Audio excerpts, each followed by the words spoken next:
Welcome back to the Pop 'em, Don't Watch 'em Whiskey YouTube show. Troy back with something a little different this time around. I wanted to switch it up. I want to do a lot more educational videos in 2022.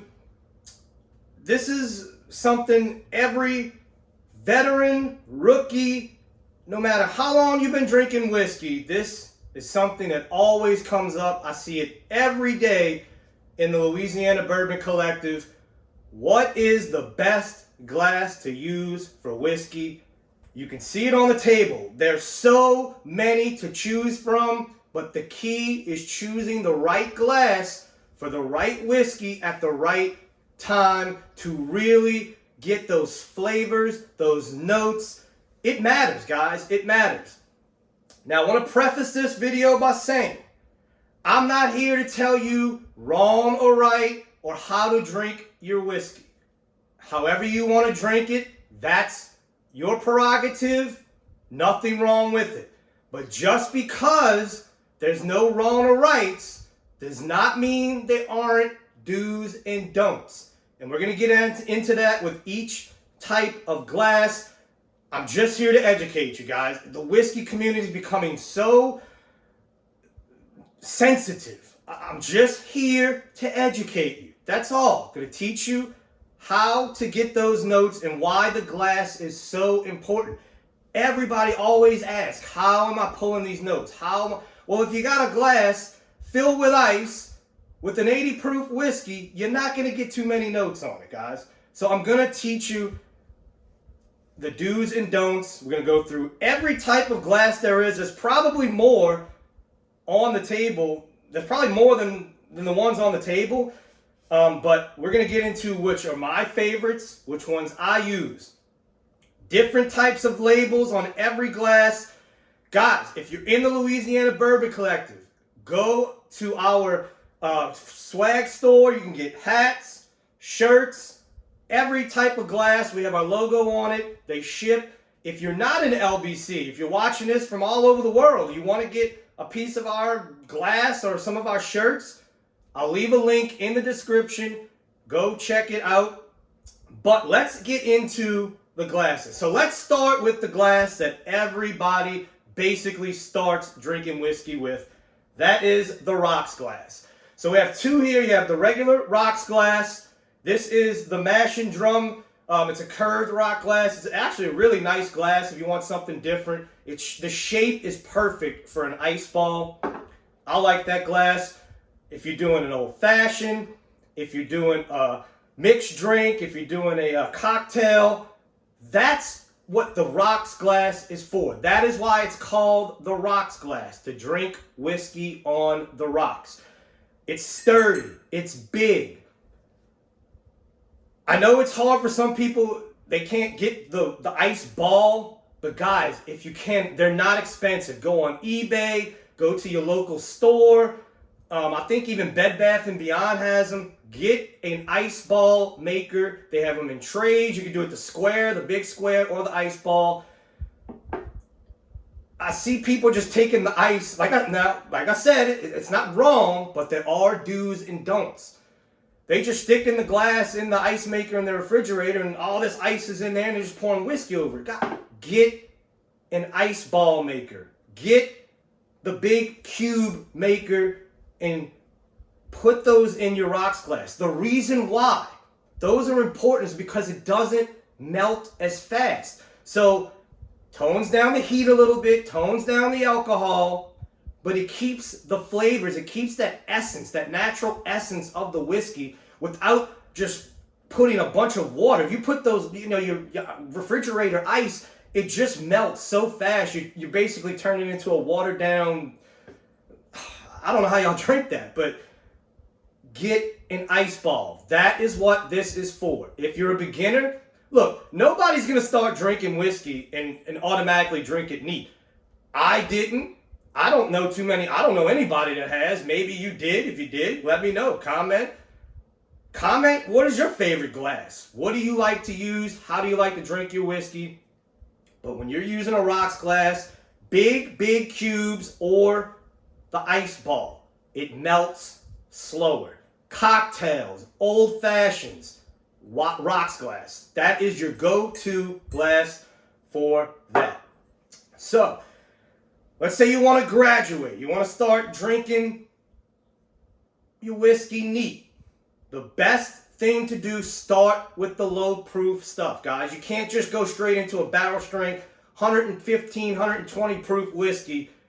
You're gonna ruin your experience. You're gonna ruin your experience, and it's just gonna turn you totally off. You're just gonna get burned. You're just gonna taste alcohol. You have to start at a low proof when you want to do it neat. Now, every glass from here on, drink your whiskey neat.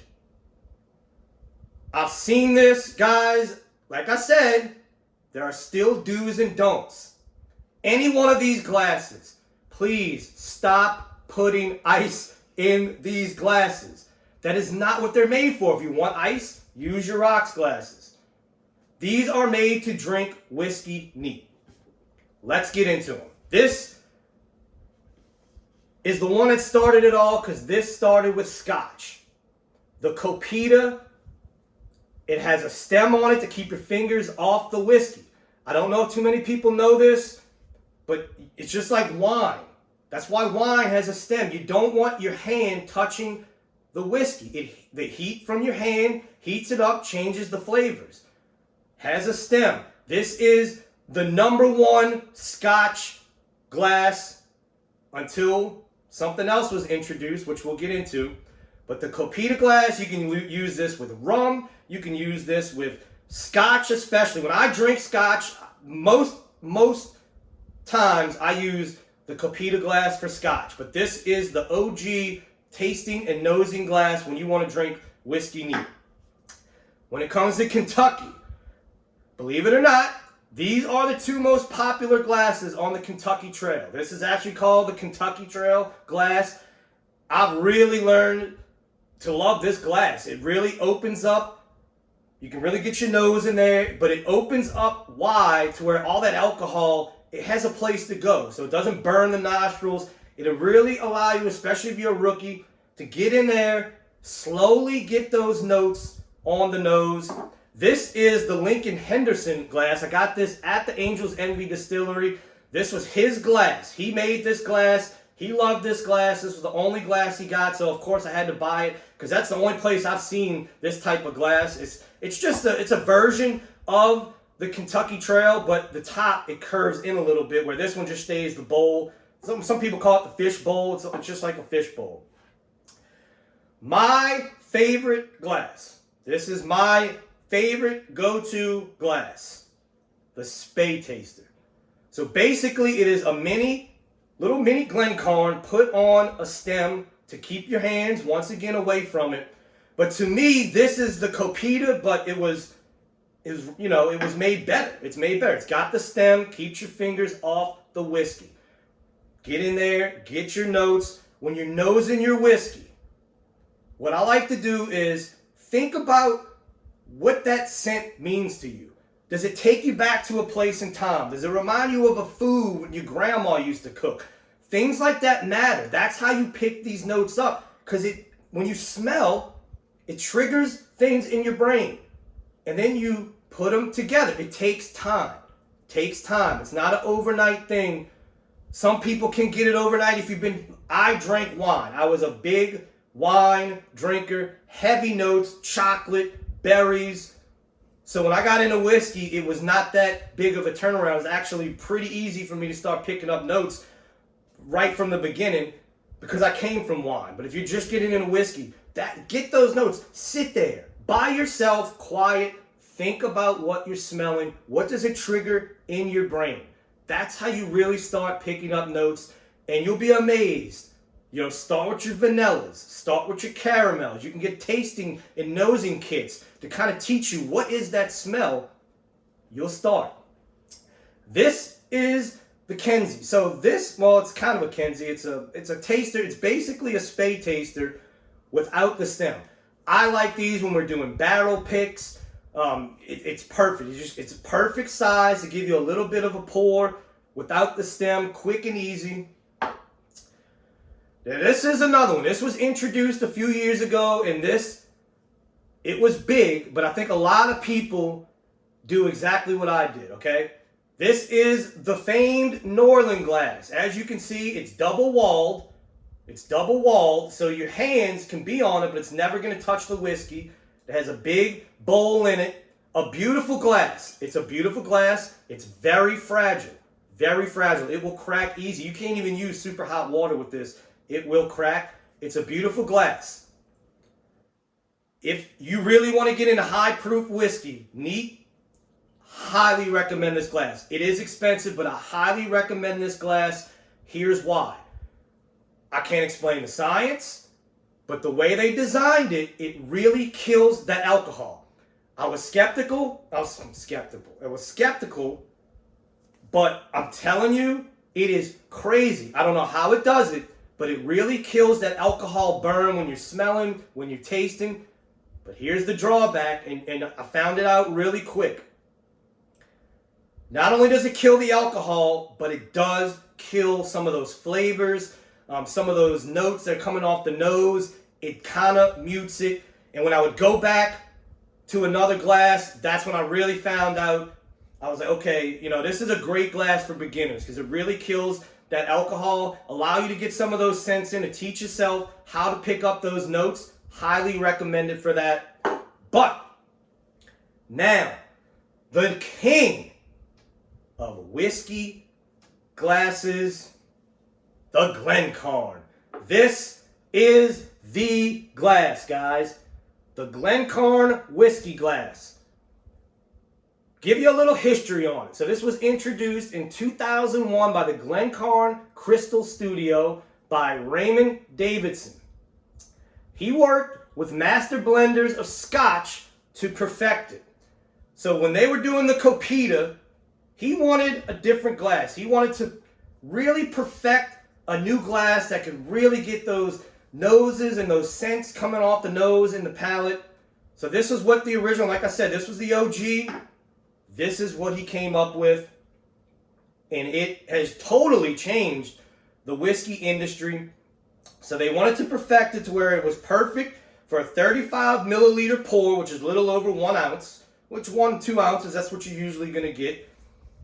This glass won the Queen's Award in Europe, the Queen's Award for innovation. That's how important this glass was to the world of whiskey. And now it has graduated its way into bourbon in America, and this is the glass, guys. Please, once again, do's and don'ts, stop putting ice in a Glencairn. Please, drink your whiskey neat in a Glencairn. That is what it's made to do. That's how it's supposed to be used. So if you want to see the difference, okay? So look at the bowl, look at the glass.